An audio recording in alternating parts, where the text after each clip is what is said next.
व्यक्ति अपने व्यक्तित्व का निर्माण करता है तो उसमें बहुत सारा आर्टिफिशियल होता है। आजकल तो पर्सनैलिटी डेवलपमेंट के कैंप लगते हैं। होंठ हंसते समय किस कोण पर खुलने चाहिए, कैसा कैसा बॉडी लैंग्वेज कैसी होनी चाहिए। अब अंदर अगर ताप चढ़ा हो तो बाहर कोई कैसे मुस्कुरा सकता है? अगर मुस्कुराएगा भी तो वो कितनी नकली मुस्कान होगी, है ना।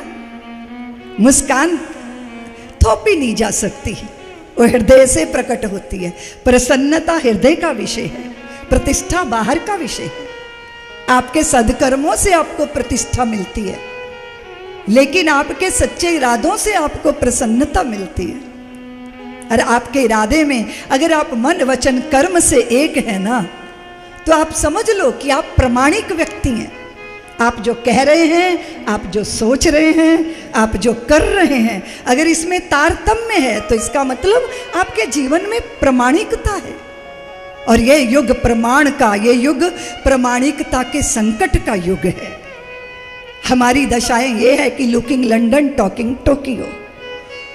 हम प्रेम की पींगे किसी से डालते हैं और वादे किसी के साथ करते हैं और बस किसी के साथ जाते हैं। ऐसा युग है ये।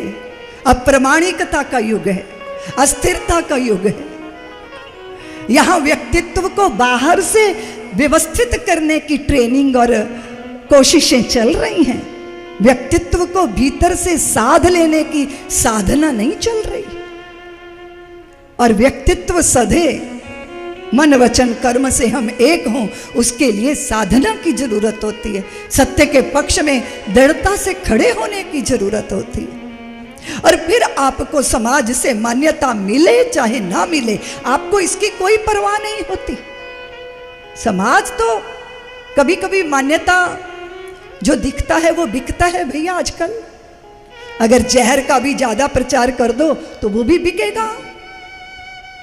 लेकिन ऐसे व्यक्ति को अच्छी गहरी नींद कभी आ नहीं सकती। खुर्राटे भर के नींद वो लेता है। बार बार पुत्र माँ से पूछ रहा है, माँ मुझे एक बहुत बढ़िया काम मिल रहा है, बहुत बढ़िया, ज़्यादा मेहनत नहीं होगी लेकिन मुझे बहुत धन मिलेगा। माँ तू कह देगी तो करूँगा, तू कह दे। तो माँ ने कभी विद्यालय नहीं देखा था, माँ पढ़ी लिखी नहीं थी, लेकिन माँ जिंदगी की पाठशाला में पढ़ी हुई थी। माँ ने कहा मुझे नहीं पता पुत्र तुझे कौन सा काम मिल रहा है और तू क्या काम करने की कह रहा है, पर मैं तुझे एक बात कहती हूँ, देख पुत्र, जिंदगी में कभी कोई ऐसा काम मत करना जिससे तेरी भूख मर जाए और तेरी नींद उड़ जाए।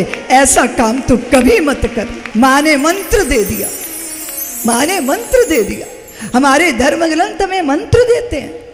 जीवन के उत्तरार्ध आते आते तक आपका जीवन खिल जाना चाहिए।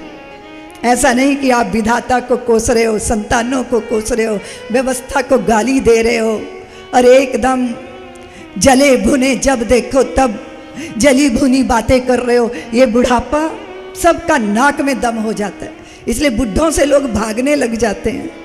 लेकिन जो वृद्ध अपनी पूरी जीवन यात्रा को सच्चाई से जीते जीते वार्धक्य तक आते हैं, उनके चेहरे पर अतीव प्रसन्नता होती है।